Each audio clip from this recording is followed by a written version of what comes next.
Hey, Liron here. In today's video, I want to show you how to paint a watercolor cityscape like a pro. And you'll see what I mean when I say like a pro. This is one thing that really will set you apart from like 90% of other watercolor beginners at the very least, if not even intermediates.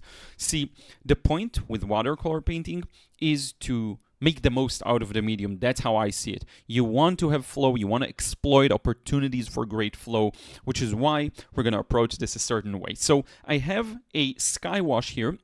I'm using a bit of ultramarine blue as well as permanent white. The white makes the blue a little more vivid and fun and a little less ultramarine-y. That's a big part of it for me. Now, once we get to the building, look at what I'm doing here. The building has a shadow on it. So instead of waiting for the sky wash to dry and painting the building individually and in a separate way, I'm diving right into it with some darker values here. Darker values, darker colors, darker pigment. So you see me already painting into the building, and I'm going to start taking care of the edges here as well. But pay close attention to what's going on in the reference photo. The building is a little darker than the sky, right?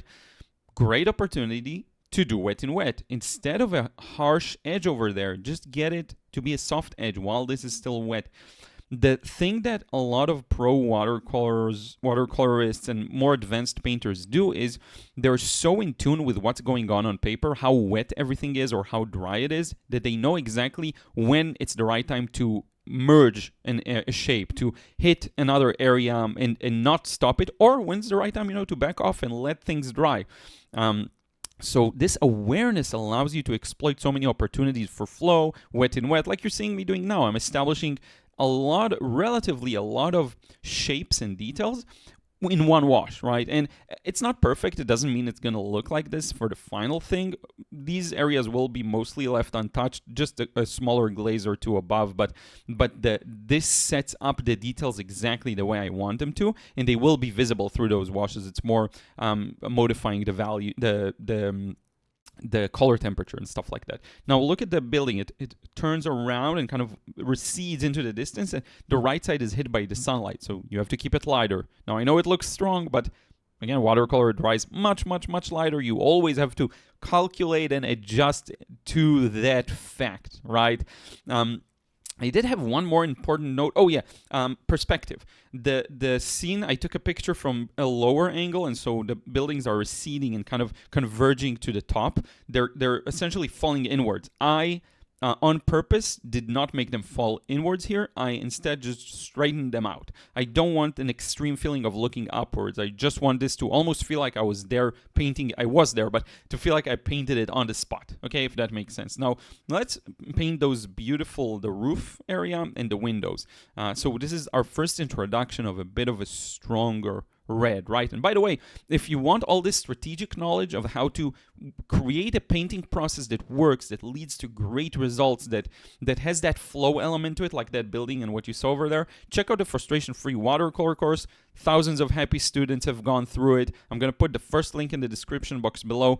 It will just propel you to the next level and make your work, it will distinguish it from the vast majority of beginners, and the main plateau where beginners get stuck with stale and stiff watercolors, with confused compositions. It's going to solve all of that for you. So check it out. First link in the description box below. Now look at these beautiful shadows set up under this kind of a balcony, right? There's a nice change of temperature. It's very subtle, but you can see it. The bottom of the balcony is a little warm, then it goes a little cooler. And when I say warm and cool, it's all grays, right? It's all just gray colors, but the context matters. The red for the roof is quite a neutralized red, but because everything else is cooler in this scene as of now, it reads as the warmest thing, and it's really warm, right? Same for this window. It's pretty much the same red, as you can see. Now, the window up top and the window down below are basically a mirror of each other in the sense of to me, I wanted to paint them identically, but to take light into consideration. Even though they're a little different in the reference photo. One is closed, one is more open or has bars on it. So the top one is more orange, the bottom one is more gray. right? The top one will be lighter, the bottom one will be slightly darker. Look at this wet and wet I'm doing. Into those reds and yellows, I'm introducing a bit of violet to really make a stronger value, both for the lower one and for the upper one. The only difference, again, is the lower one. And look at the sense of light. Immediately, it just shows up, right? Your brain understands what it's looking at. That's what you want. If during your painting process you do not get to a point like this, you're doing something wrong, and it can be fixed, right? So you want to kind of pay attention to that. The painting process, yes, it's true that sometimes things take a while to connect, but generally speaking, if you don't have these little aha moments where, oh, this looks really cool, or this looks right, this feels right to me, you're either not advanced enough to see it, or you're doing something wrong. When I say wrong, I mean wrong for the impression you want to have, right? It's all very subjective in a way. Now it's time to warm up those white areas, because I want to bring the white. I want to trap the light on that building wall that we've left white for now. So the ground, everything else needs to be painted, right? The building to the left, which I'm gonna get started on now, you'll notice I kind of brought it in a little bit so that you can see more of the bottom. I flattened it out essentially. Instead of being like this, I made it like that, because I want to show it. It's a weird composition to me that I don't want too many things pointing to corners. I already have the cables running around and pointing to the top right corner. I don't need the entire wall to the left to point to the bottom lower corner, right? If that makes sense. I don't want the viewer's eye to completely exit the page from every single direction. But in any case, I'm going to do some wet and wet here for those plant, what do you call these? I never know, planters, whatever. The thing you have them hang up on your balcony to put some basil and stuff like that, which is a great herb. Or herb, is it a herb? Like a plant to grow.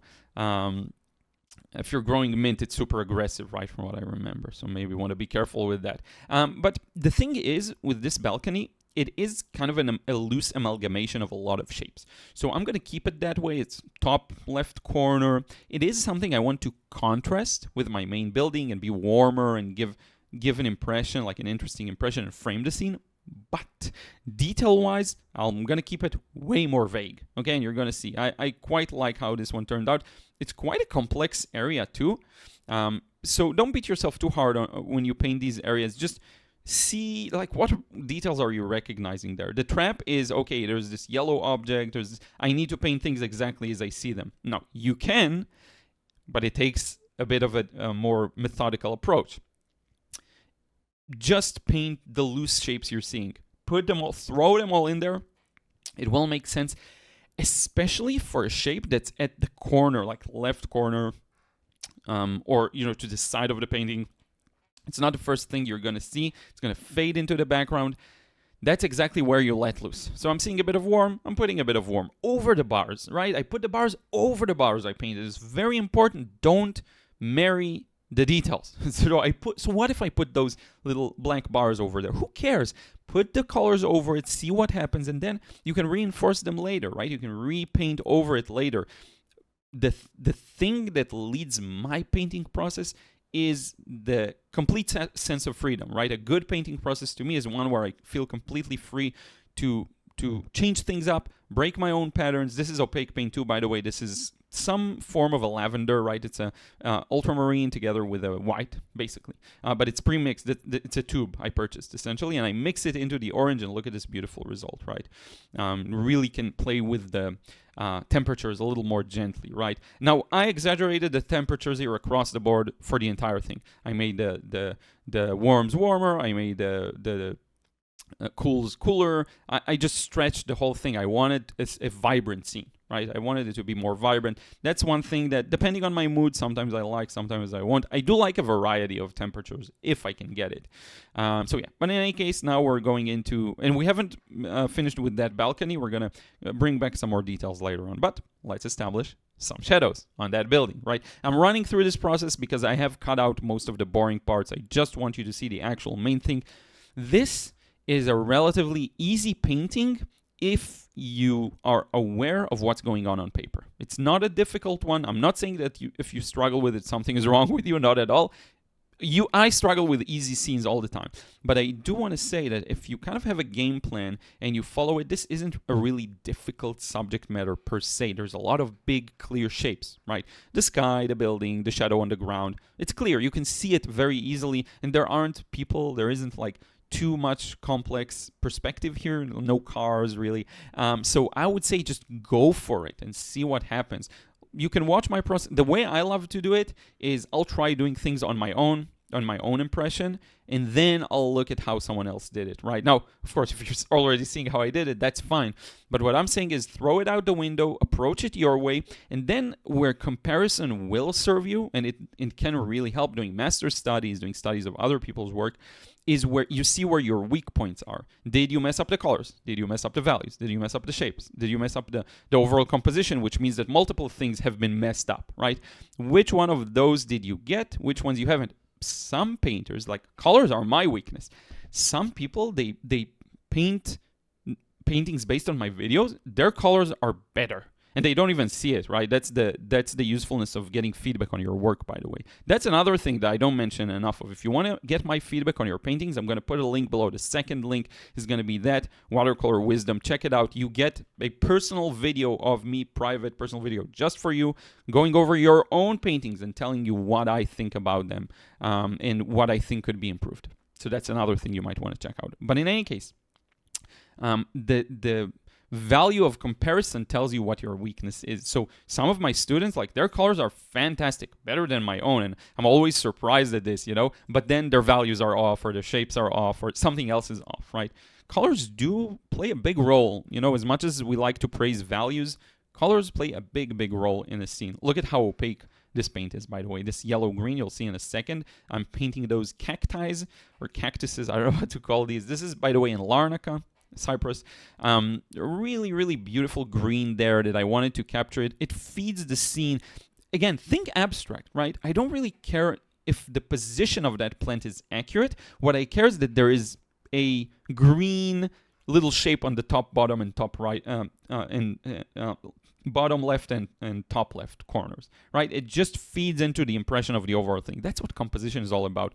It's not necessarily about the specifics, but it's about the zoomed out. What do you see when you zoom out of the scene? When you look at it from afar, do you see clear shapes? That's a huge test for your paintings. Again, and if you get your paintings critiqued or get feedback on them by me, you'll get this exact advice too. But just a quick hack to do it on your own, just place it across the room, the other side.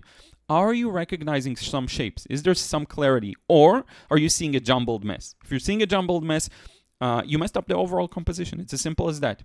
And you can fix it next time. It's not that you can fix your paintings. If you want to know exactly what to fix, though, check out Watercolor Wisdom. That's my feedback. Just send me up to three paintings and the reference photos, and I'll tell you exactly what's wrong. Usually it's like a 20-minute long video or 30-minute, depending on how complex the pieces are, right?